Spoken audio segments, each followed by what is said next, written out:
I just can't get enough of that. Turbo XLT. What's up, my triple love on YouTube friends? Pulling the new project in the shop. Well, sort of part of the project.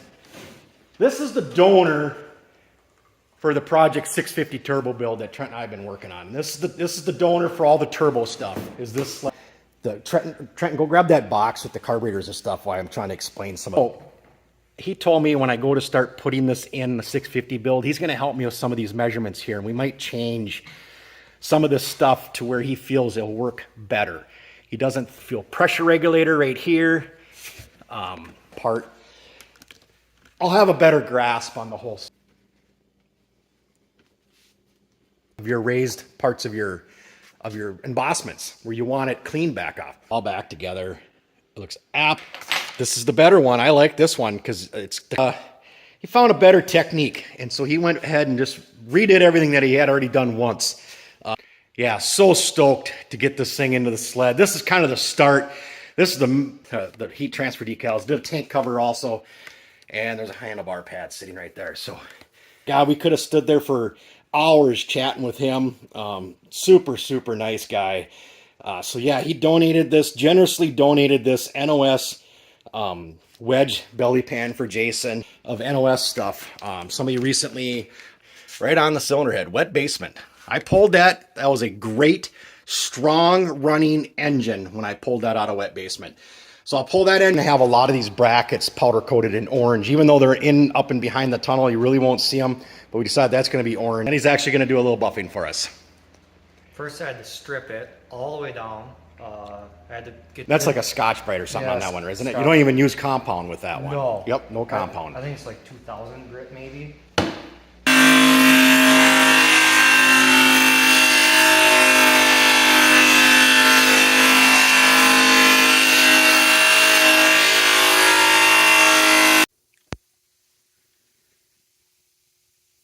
Crank. Oh, everything is just beautiful on it.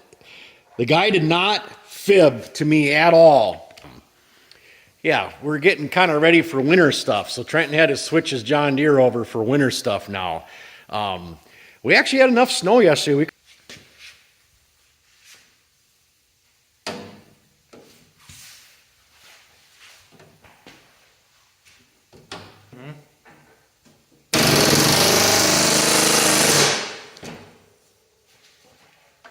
Connects from McMaster Car the other day. You remember I was talking about the other day, I says, somehow I engine straps up. And then we're going to add the engine bump.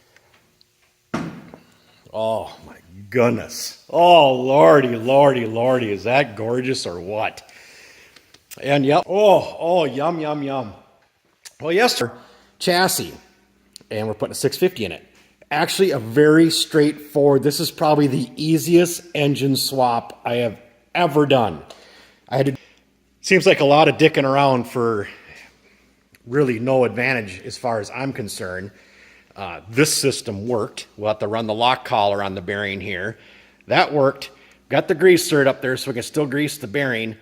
And by the time I took all that extra stuff out, slid the secondary on, I took and slid my clutch alignment tool on, and we have the proper clutch setback, and everything's happy. So that's the way we're going to roll with it. There's no 90. This is off of 90, I believe. I bought a pair of 650s. One of them was this carbed. A couple people have asked, how do you do your hoods? I don't know. I'm not really a body guy, but I've had somebody over the years kind of mentoring me on teaching me on different things. This hood was in really good shape. I lucked out on this thing and warped all that, or it might have just been from the factory. But so you can see I got really tight into the fiberglass in this area to get this block down flat. But I didn't have to add any exhaust manifold thermochrome now. Here is that NOS. I don't even want to take it out of the bag right now. Here's that NOS single pipe 650 pipe. Yep.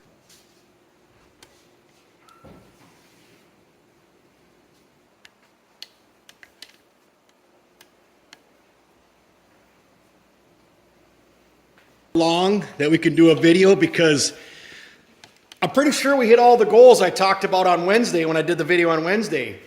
There was some hiccups expected, obviously, along the way. we just white face gauges in there, and then we got Shane Jackson's dash plates on here. So I got all this stuff right here. This whole business, everybody knows, please comment the difference between the VM38 SS's versus the VM38 ALs. I'm using a set, I found a set of 38 SS. These are off a 97 Storm. So I got them all stripped down. I bead-blasted them and tapped to put in, like this side, this is the cap to go on the top of the carb. Under boost, it pushes pressure in the top of your slides so that your slides just don't pop upwards coming from the fuel from the electric fuel pump and stuff. So this goes into an embossment on the carb on here somewhere or another, but I got a drill. Cheers! We already cast it in the carburetor. Here's the airbox that came off the XLT, but I'm making an all-new airbox because I had to go wider and do bigger fittings to fit the 38, so I figured no sense Campbellizing all this. I'll start from scratch. So I bent up all the pieces, and we're here to machine the parts that I need to be able to finish the airbox that I'm building. Like I said, it's Nutter's day to take a break. Normally... So after much deliberation, we finally got it close enough for just turning down the OD.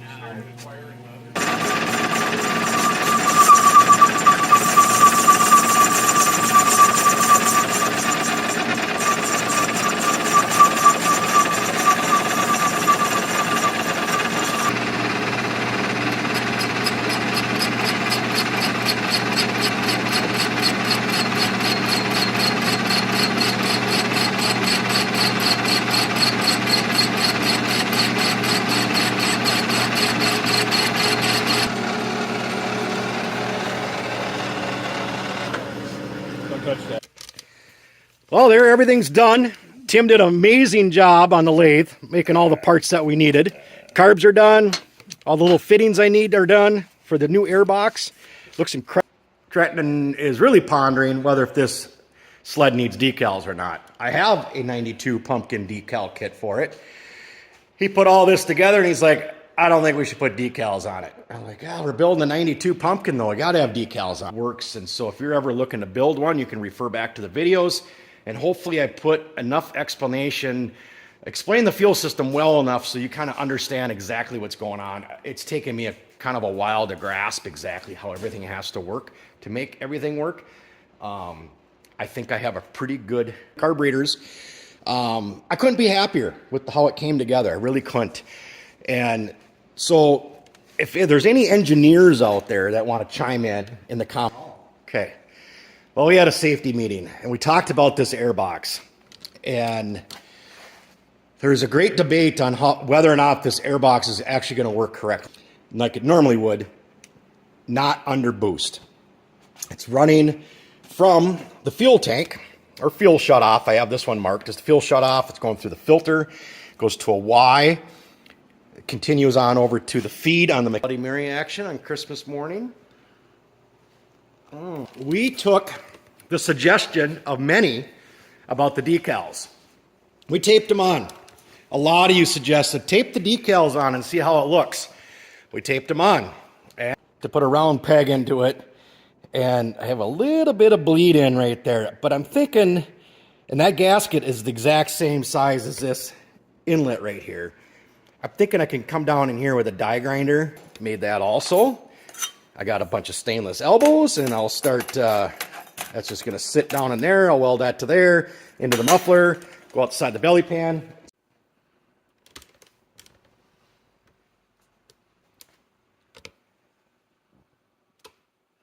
That was brought up in the last video.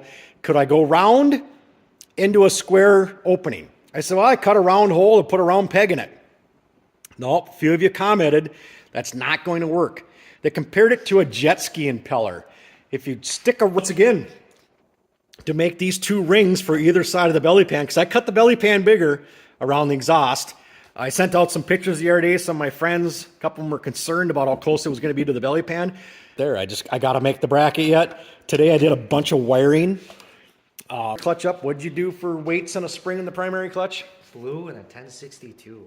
1062 weights. Oh, we're gonna start off at a 1062. See where that gets us. Yeah, I can always change it.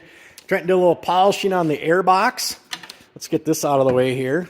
God, we got that gorgeous looking seat sitting on it for this video. I'm wrapping my head around. But I got everything kind of, it's set up a little bit nicer than it was. Things are closer. There was all this space back here, but they put a battery back here on the XLT and they ran all this jazz down over in the footwell. Well, I moved everything back in where. So that's the other thing. Is I started work on the carbs the other day, and I took one of my test carbs and I drilled a hole. Megan's going to read off some super thanks names that recently donated to Galactic Builder, Doug Gregory, Chad Barton, Raymond Dancer, 96 Ultra, M.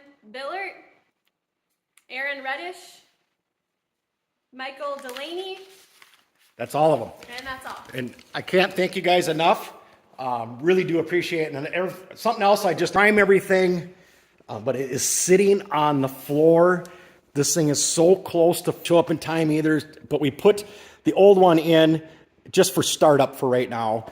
So there's a few things that need to still be detailed out, but we're really hoping to fire this thing up in the next. That goes through the hood. I didn't want the air filter right down onto the turbo because I would have had to cut so much of the hood out for this to work, because the turbo, if you can see, the inlet's right here, so this filter I would have been cut. So all right, let's get rid of that orange. We got rid of the orange on the fuel rail, or in there now. I ordered them offline for a Banshee because I broke one. Because we added a couple fittings to our tank to feed the electric fuel pump. The original system was teed off of the one line that came out of the tank. And I felt crazy how much time it took to think of all this stuff. And we got our pressure switch up here. That at 2 PSI is going to kick on that electric fuel pump. And we did that, like I said, we did that momentary switch up here. I can just bump that switch when the battery's in. I can bump the...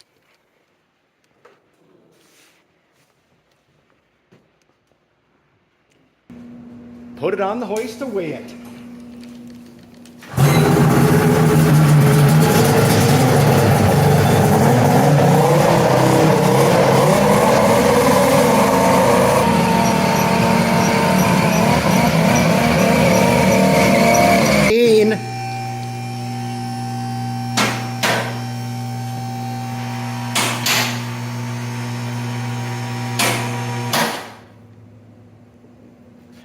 Who is...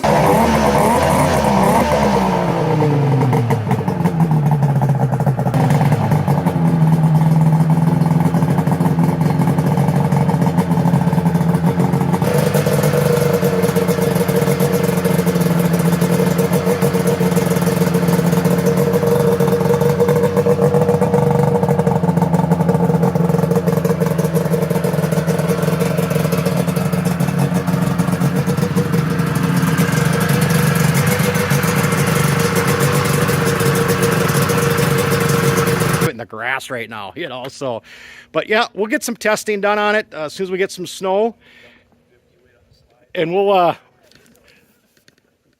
do some videos while we're testing it, guys. So thanks for watching. Thanks for all the views.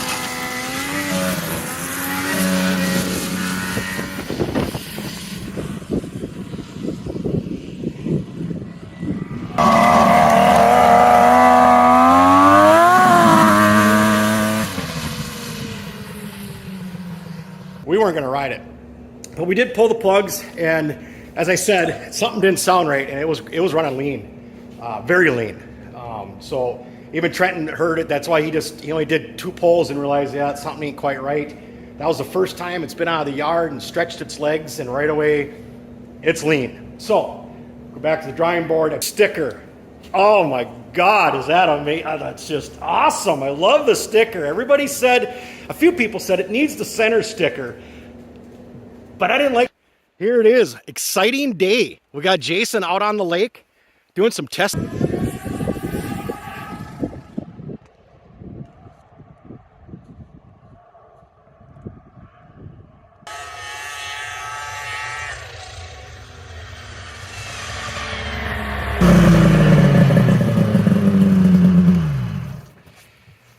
Well, there it is, guys.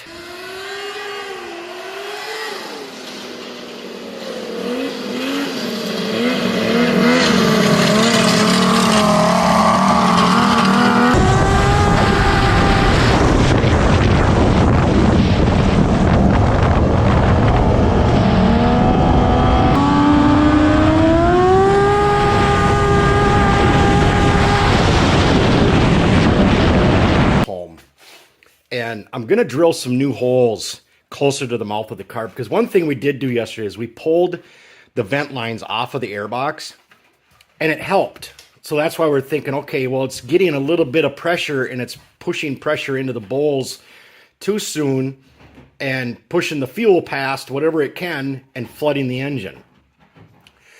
That's why I'm thinking if I put a leaner slide in.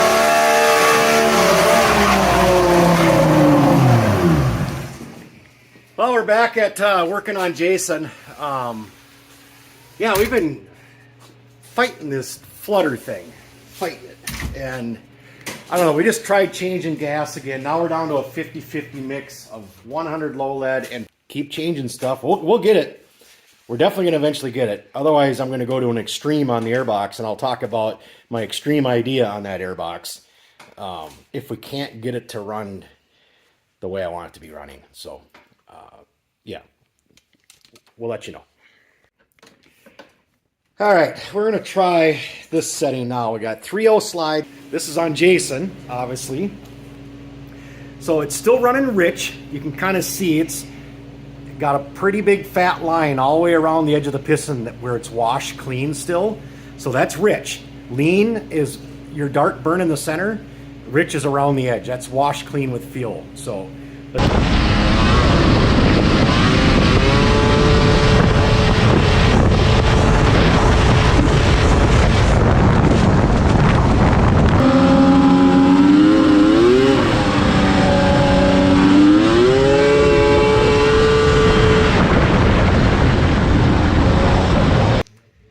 I think while we're down here, we're going to see if we can test the coils. I'm going to look in my book. I believe there's a way to test them when they're cold, and then you heat them up with, say, a heat gun and test them again. I do believe I remember hearing something like that. I'll bring you back when I find that information. 9. The other ones are at 5.0, which is what they're supposed to be for the newer ignition systems. A 0.9 to a 1 ohm should be for the older ignition systems.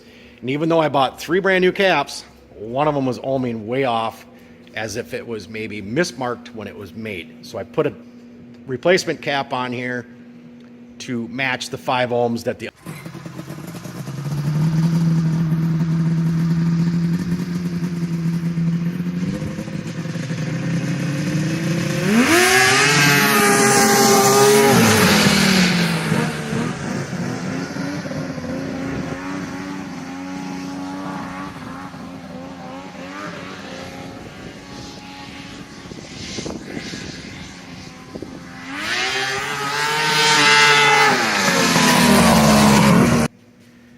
Back in the shop, Trenton's going to work on getting the turbo all back installed.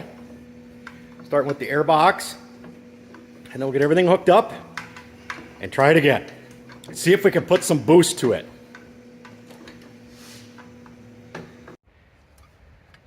Well, what are we on? The 3rd weight change now? Yep. We did a 45 gram stock weight.